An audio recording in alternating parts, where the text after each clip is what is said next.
નમસ્કાર મિત્રો, આજે આપણે એક એવી દિવ્ય કથા સાંભળવાના છીએ જે તમારા જીવનની દિશા બદલી શકે છે। શાસ્ત્રોમાં વર્ણવ્યા અનુસાર અક્ષય તૃતીયાની આ પવિત્ર કથા માત્ર સાંભળવા માત્રથી જ વ્યક્તિની 7 પેઢીની ગરીબી દૂર થઈ જાય છે।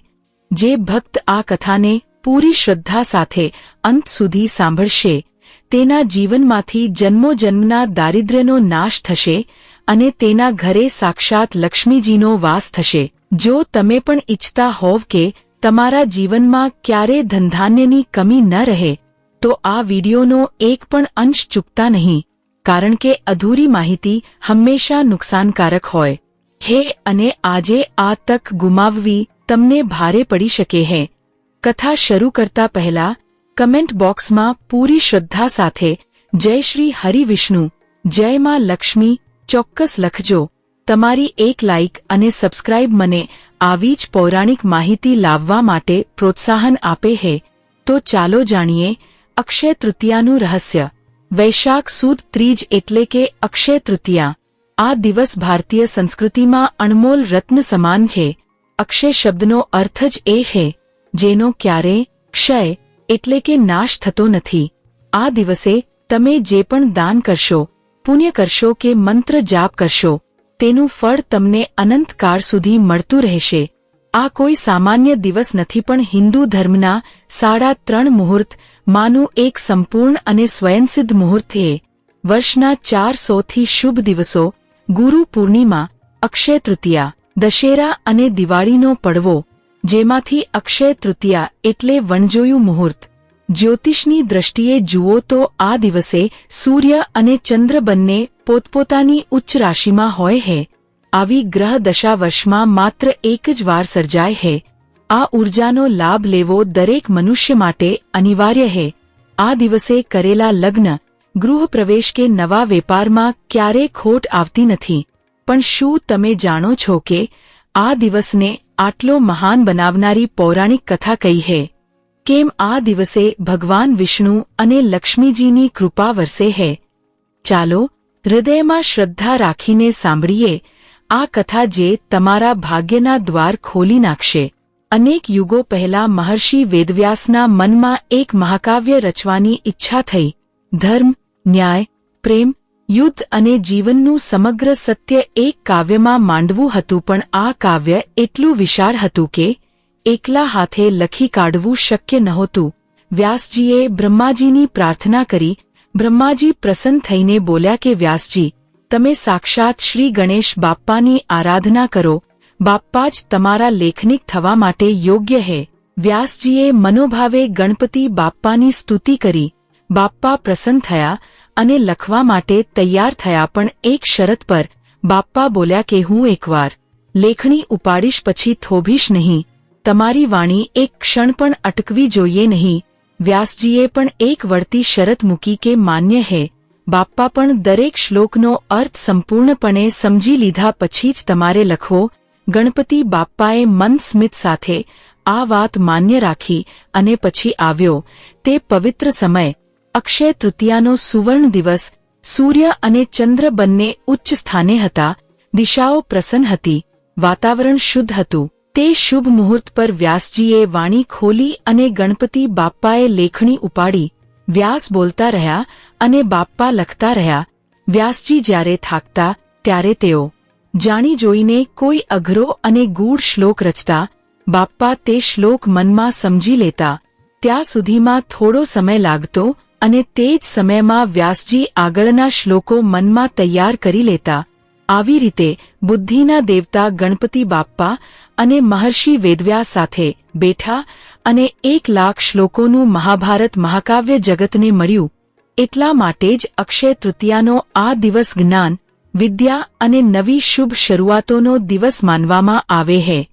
તે જ અક્ષય તૃતીયાના પાવન દિવસે ભગવાન વિષ્ણુના 6ઠ્ઠા અવતાર પરશુરામનો જન્મ થયો હતો। આ જન્મ અત્યંત વિશેષ હતો। તેમના પિતા હતા મહર્ષિ જમદગ્નિ અને માતા હતા દેવી રેણુકા। જમદગ્નિ ઋષિ એક તેજસ્વી ઋષિ હતા। બ્રહ્મતેજ અને ક્ષાત્રતેજ બંને તેમનામાં હતા। પરશુરામનું મૂળ નામ રામ હતું। તેઓ જમદગ્નિના 5મા પુત્ર હતા, પણ બાળપણથી જ તેમનામાં એક વિલક્ષણ તેજ હતું. તેઓ ભગવાન શિવની કઠોર ઉપાસના કરતા. તેમની ભક્તિથી પ્રસન્ન થઈને શિવે તેમને પરશુ એટલે કે દિવ્ય કુહાડી આપી. ત્યારથી તેઓ પરશુરામ તરીકે ઓળખાવા લાગ્યા. પરશુરામે ભગવાન શિવ પાસેથી શસ્ત્રવિદ્યા શીખી. તેઓ બ્રાહ્મણ કુળમાં જન્મ્યા હતા, પણ તેમણે ક્ષત્રિયોની શસ્ત્રવિદ્યા આત્મસાત કરી. તીવ્ર તપ, અખંડ સાધના અને દૃઢ સંકલ્પ, આ 3 વસ્તુઓથી તેઓ એક મહાન યોદ્ધા બન્યા. તેમની પાસે બ્રહ્માસ્ત્ર, વૈષ્ણવાસ્ત્ર, રામાસ્ત્ર જેવા અનેક દિવ્યાસ્ત્ર હતા. એકવાર હલ્હે વંશના મહાપરાક્રમી રાજા કાર્તવીર્ય અર્જુન, જેમને સહસ્ત્રાર્જુન કે કાર્તવીર્ય પણ કહેવામાં આવે છે, તેઓ પોતાની વિશાળ સેના સાથે શિકારે નીકળ્યા હતા. શિકાર કરતા કરતા તેઓ મહર્ષિ જમદગ્નિના આશ્રમ નજીક પહોંચ્યા.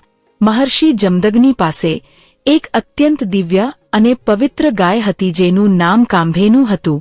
આ ગાય એટલે સાક્ષાત ઈચ્છાપૂર્તિ કરનારી, જે માંગો તે આપનારી. આ કામધેનુની સહાયથી જમદગ્નિ ઋષિએ સહસ્ત્રાર્જુનની સમગ્ર સેનાને, હજારો લોકોને અત્યંત ઉત્તમ ભોજન, વસ્ત્ર અને નિવાસ આપ્યા.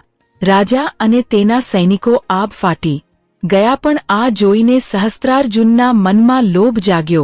તે મનમાં વિચારવા લાગ્યો કે આ ઋષિ આટલા સાધારણ છે, પણ તેમની પાસે આટલી શક્તિશાળી ગાય છે. આ ગાય તો મારી પાસે હોવી જોઈએ.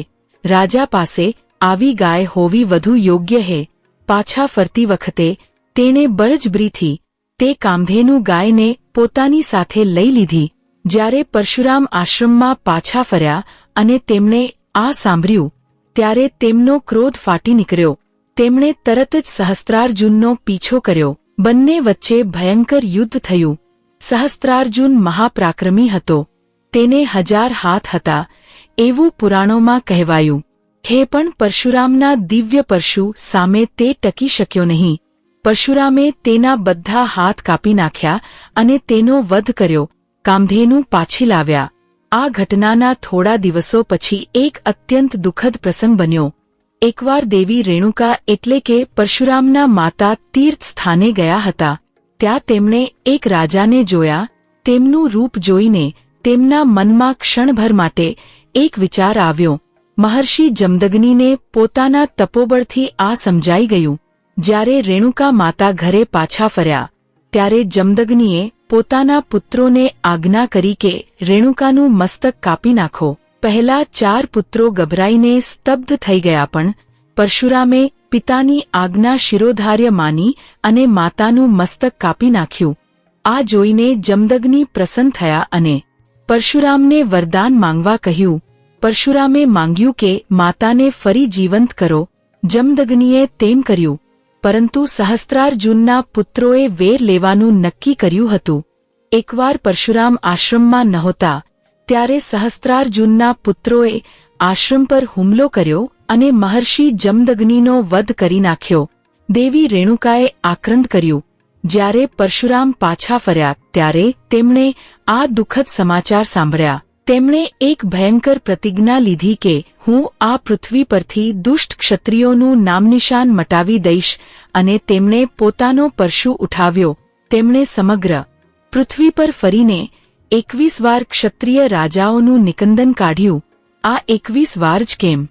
કારણ કે સહસ્ત્રાર્જુનના વંશજોની 21મી પેઢી સુધી તેમણે નાશ કર્યો હતો, એવું કહેવામાં આવે છે. આ સાંભળવામાં અત્યંત ક્રૂર લાગશે, પણ અહીં એક મહત્વનો સંદેશ છે. પરશુરામે માત્ર દુષ્ટ અને અત્યાચારી ક્ષત્રિયોનો જ નાશ કર્યો હતો, સજ્જનોનો નહીં. ધર્મ રક્ષા માટે અને અન્યાય વિરુદ્ધ ઊભા રહેવા માટે પરશુરામનું આ કાર્ય હતું. આ યુદ્ધ પછી તેમણે પૃથ્વી મહર્ષિ કશ્યપને દાનમાં આપી દીધી. આને ભૂદાન કહેવાય છે. પોતાના માટે કંઈ પણ ન રાખતા સર્વસ્વ દાન કરનારા પરશુરામ એટલે ત્યાગનું એક અદ્વિતીય ઉદાહરણ છે. રામાયણમાં એક પ્રસિદ્ધ પ્રસંગ છે.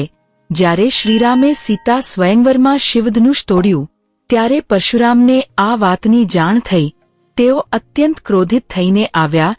તેમને લાગ્યું કે આ કયો મહાબળવાન છે, જેણે શિવનું ધનુષ તોડ્યું. પરશુરામે શ્રીરામને પડકાર ફેંક્યો કે જો ખરેખર બળવાન હોવ તો આ વિષ્ણુનું વૈષ્ણવ ધનુષ ચઢાવો. શ્રીરામે તે ધનુષ ઉઠાવ્યું અને સહજતાથી તેના પર બાણ ચઢાવ્યું. પરશુરામને ત્યારે સમજાયું કે આ કોઈ સાધારણ રાજકુમાર નથી પણ સાક્ષાત વિષ્ણુના અવતાર હે. તેમણે શ્રીરામને નમસ્કાર કર્યા અને આશીર્વાદ આપ્યા. પરશુરામ સપ્ત ચિરંજીવીઓમાંથી એક હે. અશ્વત્થામા, બલિ, વ્યાસ, હનુમાન, વિભીષણ, કૃપાચાર્ય અને પરશુરામ તેઓ આજે પણ પૃથ્વી પર હે એવું માનવામાં આવે હે. મહેન્દ્ર પર્વત પર તેઓ તપ કરતા હોય હે. અક્ષય તૃતીયાએ પરશુરામ જયંતી ઉજવાય હે. આ દિવસે તેમના મંદિરો ફૂલોથી શણગારવામાં આવે હે. વિશેષ પૂજા થાય હે. પરશુરામ આપણને શીખવે છે કે ધર્મ માટે અને ન્યાય માટે નિડરતાથી ઊભા રહો, ભલે રસ્તામાં ગમે તે આવે. હિન્દુ કાલગણના મુજબ સમય 4 યુગોમાં વહેંચાયેલો છે: સત્યયુગ, ત્રેતાયુગ, દ્વાપરયુગ અને કલિયુગ. આ 4 યુગ મળીને એક મહાયુગ બને છે. સત્યયુગ સૌથી મોટો એટલે કે 17,28,000 વર્ષનો, ત્રેતાયુગ 12,99,000 વર્ષ, દ્વાપર 8,64,000 અને કલિયુગ 4,32,000 વર્ષનો છે. આપણે અત્યારે કલિયુગમાં છીએ. કલિયુગની શરૂઆત મહાભારત યુદ્ધ પછી થઈ, સાધારણ 5,000 વર્ષ પહેલા. કલિયુગમાં ધર્મ, સત્ય, દયા, પ્રેમ આ બધું ઓછું થતું જાય છે અને અધર્મ, અસત્ય, સ્વાર્થ વધે છે. પરંતુ સત્યયુગ આનાથી તદ્દન વિપરીત હતો. સત્યયુગમાં, જેને કૃતયુગ પણ કહેવાય છે, માણસ પૂર્ણતઃ સદ્ગુણી હતો. તેનું આયુષ્ય 1,00,000 વર્ષ જેટલું હતું. રોગ અને વૃદ્ધત્વનો કોઈ ત્રાસ નહોતો. લોકો તેજસ્વી, બળવાન અને આનંદી હતા. સત્યયુગમાં ધર્મ ચારે પાયા પર ઊભો હતો. સત્ય, દયા, તપ અને દાન, કોઈને પણ કશાની કમી નહોતી. ગાયો પુષ્કળ દૂધ આપતી, ઝાડ આખું વર્ષ ફળો આપતા, નદીઓ શુદ્ધ પાણીથી ભરેલી રહેતી, સર્વ જીવો એકસાથે શાંતિથી રહેતા. પૃથ્વી એટલે જાણે એક સ્વર્ગ જ હતી. સત્યયુગમાં પાપ શું છે એ કોઈ જાણતું પણ નહોતું. ચોરી, હિંસા, અસત્ય આ બધું અસ્તિત્વમાં જ નહોતું. લોકો વેદશાસ્ત્ર જાણતા અને સર્વદેવો પ્રત્યક્ષ દર્શન આપતા. આ યુગ એટલે પૃથ્વી પરનો સુવર્ણકાળ હતો. આવા પવિત્ર, ઉજ્જવળ અને દિવ્ય સત્યયુગનો પ્રારંભ અક્ષય તૃતીયાના દિવસે થયો હતો એવું પુરાણો કહે છે. એટલા માટે જ આ દિવસને સત્યયુગની સ્મૃતિ માનવામાં આવે છે. આ દિવસે પૂજા અર્ચના કરવાથી આપણા જીવનમાં સત્યયુગના ગુણો જેવા કે સત્ય, દયા અને દાન આવે છે એવું મનાય છે. અક્ષય તૃતીયાની અનેક કથાઓ છે. તેમાંની એક છે ગંગાવતરણની કથા. સ્વર્ગમાંથી પૃથ્વી પર આવેલી પવિત્ર નદી અને રાજા સગરની કથા. આ કથા શરૂ થાય છે સૂર્યવંશી રાજા સગરથી. રાજા સગર એક મહાપરાક્રમી અને ધર્મશીલ રાજા હતા. તેમને 2 રાણીઓ હતી, કેશિની અને સુમતિ. કેશિનીને એક પુત્ર થયો અસમંજસ અને સુમતિને 60,000 પુત્રો થયા. અસમંજસ દુરાચારી હતો એટલે સગરે તેને રાજ્યમાંથી હાંકી કાઢ્યો. રાજા સગરે અશ્વમેધ યજ્ઞ શરૂ કર્યો. આ યજ્ઞનો ઘોડો આખા વિશ્વમાં ફરે છે અને જ્યાં જાય ત્યાંના રાજાએ કાં તો ઘોડો પાછો આપવો પડે અથવા યુદ્ધ કરવું પડે. સગરનો ઘોડો બધી દિશાઓ જીતીને ફરી રહ્યો હતો. 60,000 પુત્રોનો અંત જોઈને ઇન્દ્ર ગભરાઈ ગયો કે સગરનું સામ્રાજ્ય ઇન્દ્રલોક માટે જોખમ ઊભું કરશે. ઇન્દ્રે કપટ કરીને ઘોડો ચોરી લીધો અને કપિલ મુનિના આશ્રમ પાસે છોડી દીધો. તે સમયે કપિલ મુનિ ગાઢ ધ્યાનમાં હતા. સગરે પોતાના 60,000 પુત્રોને ઘોડો શોધવા મોકલ્યા.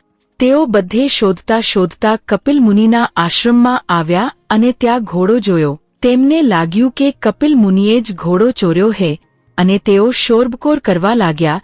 ધ્યાનમગ્ન કપિલ મુનિનું ધ્યાન ભંગ થયું.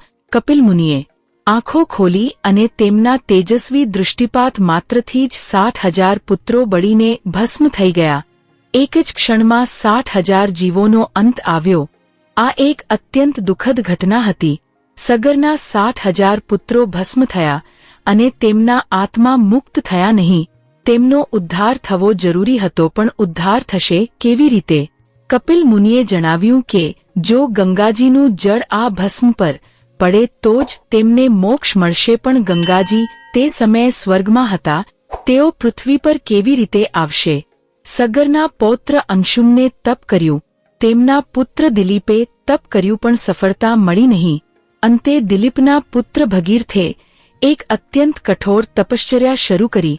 ભગીરથે વર્ષો સુધી એક પગ પર ઊભા રહીને એક હાથ આકાશ તરફ રાખીને કઠોર ઉપવાસ સાથે બ્રહ્માજીની ઉપાસના કરી. તેમના તપથી બ્રહ્માજી પ્રસન્ન થયા. બ્રહ્માજીએ કહ્યું કે ગંગા પૃથ્વી પર આવશે, પણ તેનો પ્રચંડ વેગ સહન કરવાની શક્તિ કોઈનામાં નથી. તમે ભગવાન શિવને વિનંતી કરો. ભગીરથે હવે ભગવાન શિવની કઠોર ઉપાસના કરી. શિવજી પ્રસન્ન થયા અને બોલ્યા કે હું ગંગાને મારી જટામાં ધારણ કરીશ. ભગીરથે ગંગાજીને પૃથ્વી પર આવવાની વિનંતી કરી. ગંગાજી સ્વર્ગમાંથી અત્યંત વેગથી નીચે આવ્યા. શિવજીએ ગંગાજીને પોતાની જટામાં ઝીલી લીધા. ગંગાજીને બહુ અભિમાન હતું કે મારો વેગ એટલો હશે કે શિવ પણ તેને સહન નહીં કરી શકે, પણ શિવની જટામાં ગંગાજી ખોવાઈ ગયા અને બહાર જ ન નીકળી શક્યા. ભગીરથે ફરીથી શિવની ઉપાસના કરી. ત્યારે શિવજીએ જટામાંથી ગંગાજીને ધીરે ધીરે પૃથ્વી પર છોડ્યા. ગંગાજી પૃથ્વી પર આવ્યા અને ભગીરથની પાછળ પાછળ ચાલવા લાગ્યા. ભગીરથ ગંગાજીને કપિલ મુનિના આશ્રમ તરફ લઈ ગયા. ગંગાજળ તે 60,000 પુત્રોની ભસ્મ પર પડ્યું અને તેમને મોક્ષ મળ્યો. ભગીરથે જે અશક્ય લાગતું હતું તે સાધ્ય કરી બતાવ્યું. એટલા માટે જ કઠોર પરિશ્રમથી મેળવેલી સિદ્ધિને ભગીરથ પ્રયત્ન કહેવામાં આવે છે. ગંગાવતરણનો આ શુભ દિવસ અક્ષય તૃતીયા જ હતો એવું કેટલાક ગ્રંથો કહે છે. એટલે જ આ દિવસે ગંગા સ્નાનનું વિશેષ મહત્વ છે. આગળની કથા મહાભારતના વનપર્વમાં અક્ષય પાત્રની આવે છે. જુગારમાં હાર્યા પછી પાંડવોને 12 વર્ષ વનવાસ અને 1 વર્ષ અજ્ઞાતવાસની સજા મળી. 5 પાંડવો, દ્રૌપદી અને તેમની સાથે અનેક ઋષિમુનિઓ, બ્રાહ્મણો અને ભક્તો વનવાસમાં નીકળ્યા. વનમાં દરરોજ આટલા બધા લોકોને ભોજન આપવું એ એક મોટો પડકાર હતો. યુધિષ્ઠિર ખૂબ ચિંતામાં હતા. તેમણે સૂર્યદેવની કઠોર ઉપાસના કરી. સૂર્યદેવ પ્રસન્ન થયા અને તેમણે યુધિષ્ઠિરને એક અક્ષય પાત્ર આપ્યું. આ અક્ષય પાત્ર એટલે એક જાદુઈ વાસણ. જ્યાં સુધી દ્રૌપદીએ ભોજન ન લીધું હોય ત્યાં સુધી તે વાસણમાં અન્ન ક્યારેય ખૂટતું નથી. દ્રૌપદી જમી લે પછી તે દિવસે વાસણ ખાલી થઈ જતું. આ વાસણને કારણે રોજ બધાને ભરપૂર જમવાનું મળતું. પરંતુ એક દિવસ એક મોટું સંકટ આવ્યું. દુર્વાસા ઋષિ જે અત્યંત ક્રોધિત સ્વભાવના અને જલ્દી શ્રાપ આપવા માટે જાણીતા હતા, તેઓ પોતાના હજારો શિષ્યો સાથે પાંડવો પાસે આવ્યા. તેઓ નદીએ સ્નાન કરવા ગયા હતા અને કહેતા ગયા કે અમે સ્નાન કરીને આવીએ પછી ભોજન કરીશું. તે જ દિવસે દ્રૌપદીએ ભોજન કરી લીધું હતું અને અક્ષય પાત્ર ખાલી થઈ ગયું હતું. હવે દુર્વાસા ઋષિ માટે અન્ન ક્યાંથી લાવવું? જો જમવાનું નહીં આપીએ તો દુર્વાસા શ્રાપ આપશે. દ્રૌપદી ખૂબ ગભરાઈ ગયા કે હવે શું કરવું. ત્યારે જ શ્રીકૃષ્ણનું આગમન થયું. દ્રૌપદીએ મનોમન શ્રીકૃષ્ણને યાદ કર્યા કે હે કેશવ, હે માધવ, દોડો, અને શ્રીકૃષ્ણ તરત જ પ્રગટ થયા. તેમણે દ્રૌપદીને પૂછ્યું કે શું થયું, કેમ ચિંતામાં હે? દ્રૌપદીએ બધી વાત કરી. કૃષ્ણ બોલ્યા કે મને બહુ ભૂખ લાગી હે, પહેલા મને કંઈક ખવડાવ. દ્રૌપદી બોલી કે આ વાસણ તો ખાલી હે, આમાં કંઈ જ નથી. કૃષ્ણ બોલ્યા કે જરા સરખી રીતે જો, વાસણના ખૂણે કંઈક ચોંટેલું છે કે શું?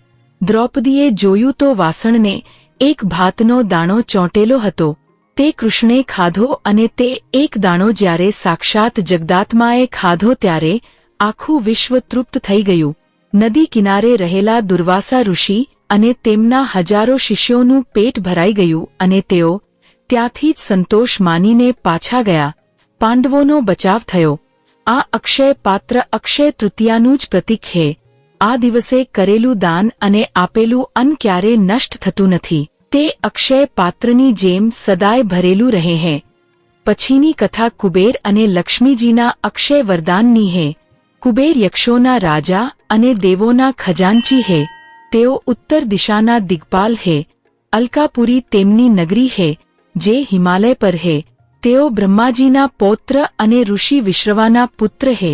કુબેરના ભંડારમાં અઢળક સંપત્તિ હે.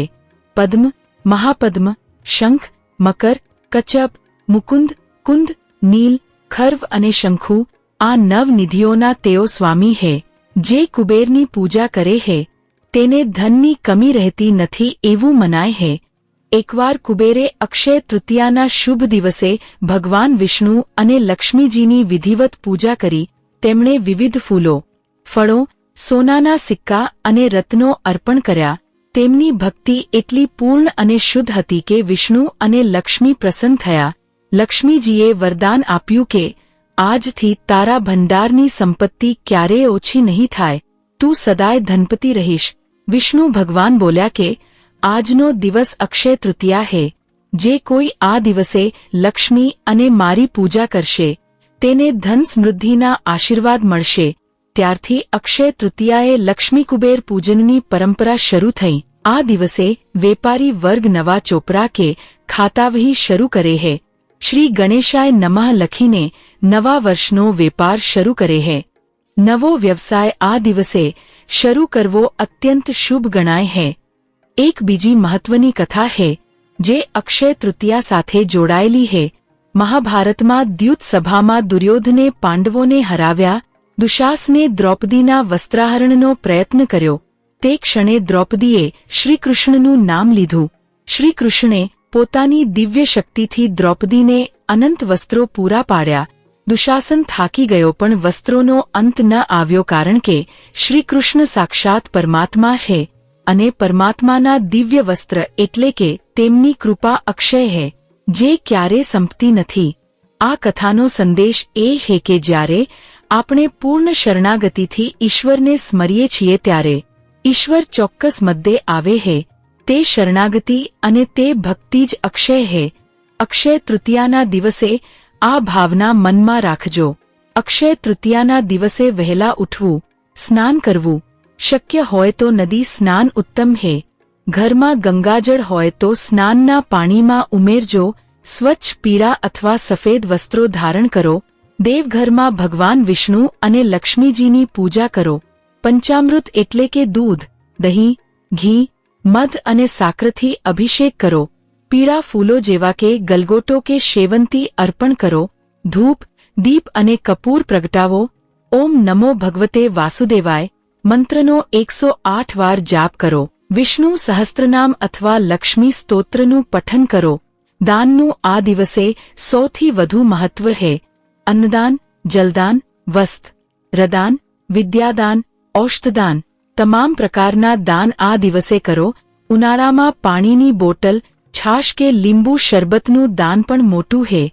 મિત્રો, આપણે આજે આટલી બધી કથાઓ સાંભળી. દરેક કથામાં એક સમાન દોરો છે. અક્ષયતાનો દોરો. પરશુરામનો ત્યાગ અક્ષય છે. ગંગાની પવિત્રતા અક્ષય છે. સુદામાની મિત્રતા અક્ષય છે. દ્રૌપદીની ભક્તિ અક્ષય છે. કૃષ્ણની કૃપા અક્ષય છે. ભગવદ્ ગીતામાં શ્રીકૃષ્ણ કહે છે કે આત્મા ક્યારે જન્મતો નથી કે મરતો નથી. આ આત્મા અક્ષય છે. આપણે આ અક્ષય આત્માનું આવરણ પહેરેલું શરીર છીએ. જ્યારે આપણે આ સત્યની જાણ રાખીએ છીએ ત્યારે જીવન બદલાઈ જાય છે. અક્ષય તૃતીયાએ એક સંકલ્પ કરો કે હું મારા જીવનમાં અક્ષય ગુણો રોપીશ. પ્રેમ, દયા, કરુણા, સત્ય અને દાન. આ ગુણો આત્મસાત કરશો તો જીવન સાચા અર્થમાં અક્ષય બનશે. સોનું એ લક્ષ્મીનું પ્રતીક છે.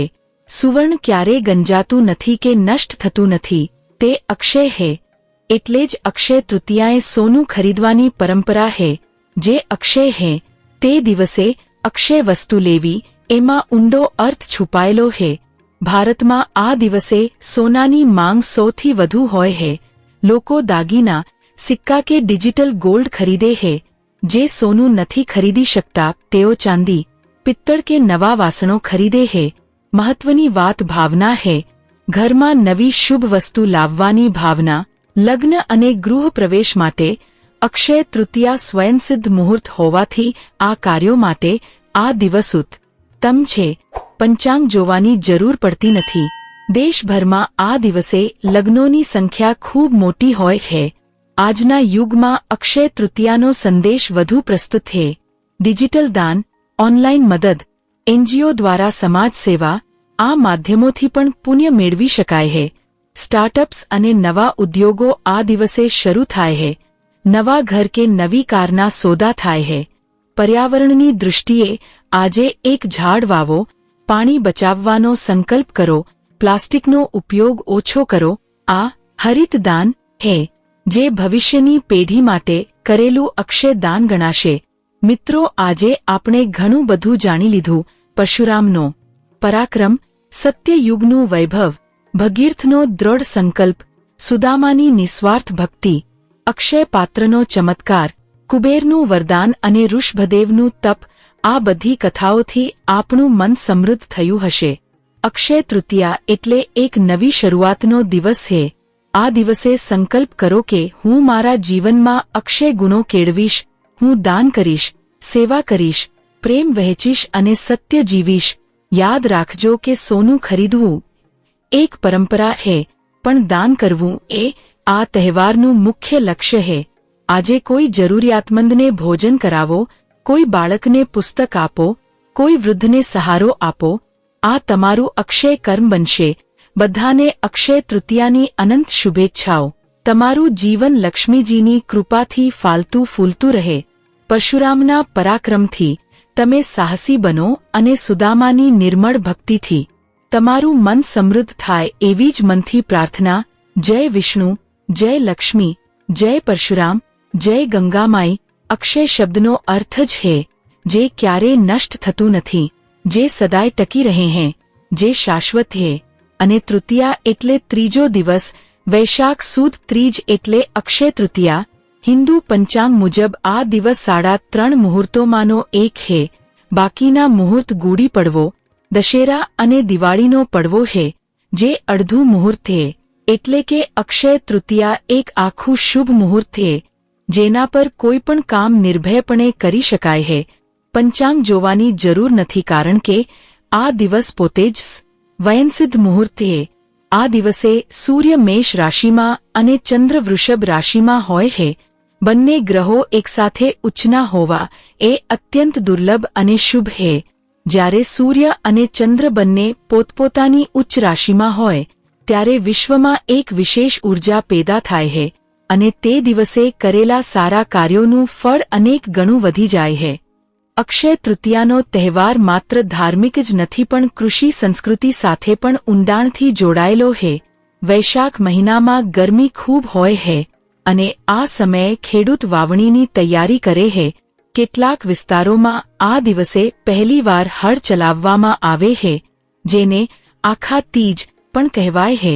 રાજસ્થાનમાં આ દિવસ બહુ ઉત્સાહથી મનાવાય છે. ખેડૂત નવા બીજ વાવે છે અને સારા પાક માટે પ્રાર્થના કરે છે. આ પર્યાવરણના સંતુલનનું પણ પ્રતીક છે. આ સિવાય આ દિવસે છોડ રોપવા, ફળદાયી વૃક્ષો વાવવા પણ પુણ્યશાળી મનાય છે. એક વૃક્ષ 10 પુત્ર સમાન એમ શાસ્ત્રો કહે છે. એટલે આજે આપણે પણ એક ઝાડ વાવવાનો સંકલ્પ કરીએ.